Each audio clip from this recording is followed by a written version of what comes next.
پہلگام میں ہم نے 27-28 لوگ کھوئے، اور اس کے بعد ہم نے اور بھی کئی لوگ کھوئے، ہمارے مکان تباہ ہو گئے، ہمارے جو شہر پونچھ جیسا شہر اس کی تباہی ہوگی۔ آپ نے اس آپشن کو یوز کیا تو اب آپ ڈیلیگیشنز بھیج رہے ہیں، تو مجھے لگتا ہے یہ ڈیلیگیشنز پہلے جانے چاہیے تھے۔ میرے حساب سے آؤٹ پٹ یہ نکلا کہ پہلگام میں ہم نے 27-28 لوگ کھوئے، اور اس کے بعد ہم نے اور بھی کئی لوگ کھوئے، ہمارے مکان تباہ ہو گئے، ہمارے جو شہر پونچھ جیسا شہر اس کی تباہی ہوگی، وہاں لوگ مارے گئے، بچے مارے گئے، عورتیں ماری گئی، اتنی اربوں روپے کی پراپرٹی برباد ہوگی، اور جو ملیٹنٹ اس میں جو انوالو تھے پہلگام اس میں، تو وہ تو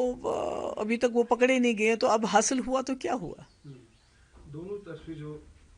نقصان ہوا ہے، اگر اس کی پہلے اس میں ذرا سا بھی سوچ ہوتی، ڈیولپمنٹ ویز کو تھوڑا سا اسٹرانگ کیا جاتا ہے، آپ کو لگتا ہے شاید یہ نوبت نہیں آتی، ایک ایک غرور پر یہ سب ہوا۔ میں سمجھتی ہوں کہ جو آج کر رہی ہے گورنمنٹ آف انڈیا، جو ڈیلیگیشنز بھیج رہی ہے مختلف ملکوں کے اندر، یہ شاید تب کرنا چاہیے تھا تاکہ بتایا جائے لوگوں کو کہ ہمارے ساتھ کیا ہوا ہے، ملک کے ساتھ کیا ہوا ہے، اور ہمیں کیا کرنا چاہیے۔ جب آپ سب کچھ کر سکے، آپ نے لاسٹ آپشن، مطلب جنگ اب آخری آپشن بھی نہیں ہے اس وقت کے ماحول میں، جب آپ نیوکلیئر پاور ہو، تو اب آپ نے اس آپشن کو یوز کیا تو اب آپ ڈیلیگیشنز بھیج رہے ہیں، تو مجھے لگتا ہے یہ ڈیلیگیشنز پہلے جانے چاہیے تھے۔ جو گورنمنٹ چاہے آج ہے یا پی ٹی پی کی، آپ کو نہیں لگتا ہر گورنمنٹ نے اپنی طرف سے اپنے ٹائم پہ کام کیا ہے، اور اس کی سرٹیفکیٹ دینے کی ضرورت نہیں ہے کہ آج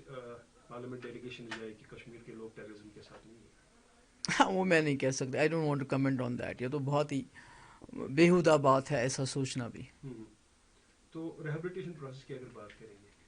کیا وہ صحیح ٹائم پہ اس وقت ہو رہا ہے؟ نہیں ہو رہا ہے، تبھی مجھے آج پریس کانفرنس بھی بلانی پڑی۔ اگر آپ پونچھ کو دیکھو گے، ٹنگڈار دیکھو گے، اوڑی دیکھو گے، تو ابھی بھی کئی لوگ ایسے بیچارے جو جن کا کوئی نہیں ہے، پرسان حال نہیں ہے، ٹینٹ تک کئی جگہ پہ نہیں ملے ہیں لوگوں کو۔ اسی طرح سے مکان جو برباد ہو گئے ہیں، جس کو یہ کہتے ہیں کہ بھئی ایک شل لگایا تو مکان کا ڈھانچہ کھڑا ہے، پر مکان اندر سے بالکل ختم ہو چکا ہے۔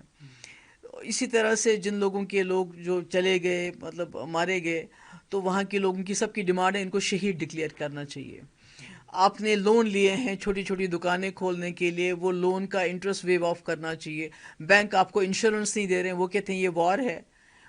نوکری ملنی چاہیے جن کے گھر کے لوگ جو اس میں شہید ہو گئے۔ تو میں کہتی ہوں